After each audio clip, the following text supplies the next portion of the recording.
Hi viewers, இன்றைக்கி நம்ம என்ன வீடியோ பற்றி பேச போகிறோம்னா, நிக்கிதா என்னும் அரக்கி அதோட பார்ட் 4 வீடியோ தான் பார்க்க போகிறோம். அதுக்கு முன்னாடி நம்ம சேனலை சப்ஸ்கிரைப் பண்ணிக்கோங்க, லைக் பண்ணிடுங்க. உங்களோட கமெண்ட் எதாக இருந்தாலும் கமெண்ட்டில் சொல்லுங்கள்.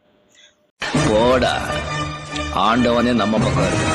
ஆல்ரெடி நம்ம சேனலில் நிக்கிதா அவங்கள பற்றியும் தம்பி அஜித்குமாரோட மரணத்துக்கு நீதி கேட்டு 3 வீடியோ போட்டுட்டோம். இது பார்ட் 4 வீடியோ. அந்த 3 வீடியோவும் பார்க்காதவங்க நம்மளோட சேனலில் இருக்குது, தயவு செஞ்சு பாருங்கள். இந்த ஒரு சம்பவத்தோட ஒவ்வொரு அசைவுகளும் நம்ம நோட் பண்ணி ஒவ்வொரு வீடியோவாக வந்து உங்களோட பார்வைக்கு கொடுத்துட்டே இருக்கோம். அந்த வகையில் இந்த பார்ட் 4 வீடியோவில் நம்ம என்ன பேச போகிறோம் அப்படின்னா, அந்த நிக்கிதா அவங்கள வந்து அவங்க அம்மாவோட கஸ்டடியில் எடுத்து அவங்க வந்து ஆல்ரெடி சிபிஐயில் வந்து சில கேள்விகளுக்கு பதில் சொன்னதாகவும், அவங்க கேட்ட கேள்விகளுக்கெல்லாம் முரண்பாடாக, அதாவது முதல்ல ஒரு பதிலும் பின்னாடி ஒரு பதிலும் சொன்னதாகவும் நம்ம ஏற்கனவே வந்து நம்ம வீடியோலலாம் போட்டிருக்கோம், பார்த்துருப்பீங்க. எவ்வளவோ நியூஸ் சேனல்லையும் பார்த்துருப்பீங்க. இன்றைக்கி அந்த ஒரு சம்பவம் வந்து ஒரு நியூஸ் சேனல்கள்லேருந்து மறைக்கப்படுதோ, வெறும் அரசியல் தலைவர்களை பற்றியும் வேற ஒரு நிகழ்வுகளை பற்றியுமே மட்டும் பேசிக்கிட்டு இருக்க இந்த ஊடகங்கள் ஏன் இந்த ஒரு நியூஸை மறந்து போனாங்க அப்படின்னு தெரியல. ஒரு சில ஊடகங்கள் தான் நான் சொல்கிறேன், எல்லாத்தையுமே சொல்லலை.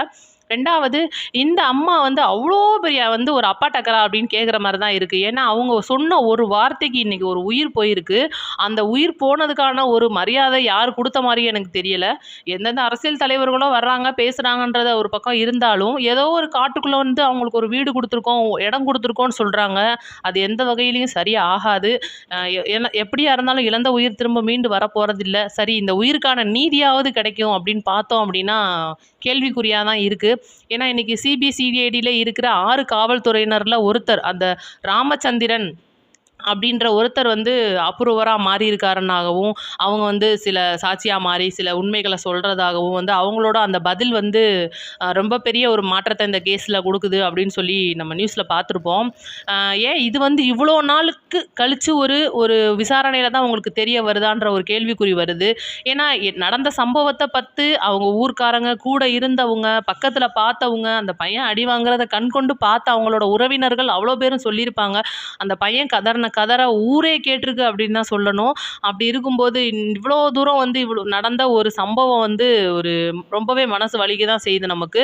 2வது, நேற்று நடந்த ஒரு சம்பவம் எஸ்எஸ்ஐ படுகொலை, அதெல்லாம் வந்து தமிழ்நாட்டுக்கு வெட்கக்கேடுனே சொல்லி ஆகணும். ஒரு பணியில் இருந்த ஒரு காவல்துறை வந்து அவர் 100க்கு ஃபோன் பண்ணி பேசின இடத்துல அவர் போயிருந்திருக்காரு. போன இடத்துல இப்படி ஒரு சம்பவம் நடந்திருக்கு அப்படின்னா, இன்றைக்கி காலையில் அவங்கள நம்ம என்கவுண்டர் பண்ணியிருக்காங்கன்னு நியூஸ் பார்த்துருப்போம். அந்த அளவு வேகமாக இருக்கிற ஒரு காவல்துறை ஏன் இந்த பையனோட வேலையில் வேலை செய்யலைன்னு எனக்கு தெரியலை. உங்களுக்கு தெரிஞ்சால் தயவு செஞ்சு கமெண்ட்டில் சொல்லுங்கள். ரொம்பவே மன வருத்தத்துடன் தான் நம்ம சேனலில் போட்டுட்ருக்கோம் இந்த வீடியோஸை. ஏன்னா இந்த பையனுக்கு நீதி கிடைக்கிற வரைக்கும், தம்பி அஜித்குமாருக்கு நீதி கிடைக்கிற வரைக்கும் நம்மளோட பயணம் தொடரும். எத்தனையோ சேனல்கள் மறந்துட்டு போயிடலாம், ஊடகங்கள் மறந்துட்டு போயிடலாம், அது நம்மளுக்கு தேவையில்லை. நம்மளோட சேனல்ல இந்த குற்றத்துக்கு காரணமான எவ்வளோ பெரிய பெரும்புள்ளியா இருந்தாலும் சரி, அவங்களுக்கு தக்க தண்டனை கிடைச்சே ஆகணும். இந்த மாதிரி தமிழ்நாட்டில் இன்னொரு சம்பவம் நடக்கவே கூடாது அப்படின்னு சொல்லி நம்ம சேனல் மூலியமாக நம்ம சொல்லிக்கிறோம்.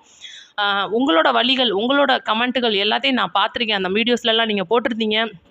எங்களுக்கு ஆதரவு கொடுத்த உங்களுக்கு ரொம்ப நன்றி. இந்த வீடியோஸ்க்கும் ஆதரவு கொடுங்க. அனைவருக்கும் நன்றி. இந்த வழக்கில் சிறப்பான தன்னோட விசாரணையாக செஞ்சுக்கிட்டு இருக்கிற சிபிஐ அதிகாரிகளுக்கு நம்மளோட நன்றியை தெரிவிச்சே ஆகணும். ஏன்னா இன்றைக்கி அவங்க இல்லை அப்படின்னா இந்த அளவுக்கான உண்மை கூட வெளியில் வந்திருக்காது. அந்த ஒரு விஷயத்தில் நம்மளுக்கு நீதி கிடைக்கும். கண்டிப்பாக நீதிபதி நல்ல நீதியை வழங்குவார் அப்படின்னு நம்ம எதிர்பார்க்குறோம். இந்த மாதிரி ஒரு சிபிஐயோட ஒரு விசாரணை வந்து ஒரு அவங்க கஸ்டடியில் எடுத்து அந்த காவலர்களுக்கான ஒரு கேள்வியை கேட்டு இந்தளவு அவங்க கேஸை நகர்த்திட்டு போயிருக்காங்க. அவங்களுக்கு நம்ம எப்போவுமே நன்றி சொல்லிக்குவோம். 2வது, இந்த கேஸ் ஒரு முடிவுக்கு வர்ற வரைக்கும், தம்பி அஜித்குமாருக்கான நீதி கிடைக்கிற வரைக்கும் கண்டிப்பாக நம்மளோட வீடியோ தொடரும், நம்மளோட பயணமும் தொடரும். நம்மளோட சேனலில் இருக்கிற அவ்வளோ வீடியோஸும் பார்த்து சப்போர்ட் பண்ணுங்கள். பார்ட் 5 கண்டிப்பாக விரைவில் வரும். அனைவருக்கும் நன்றி.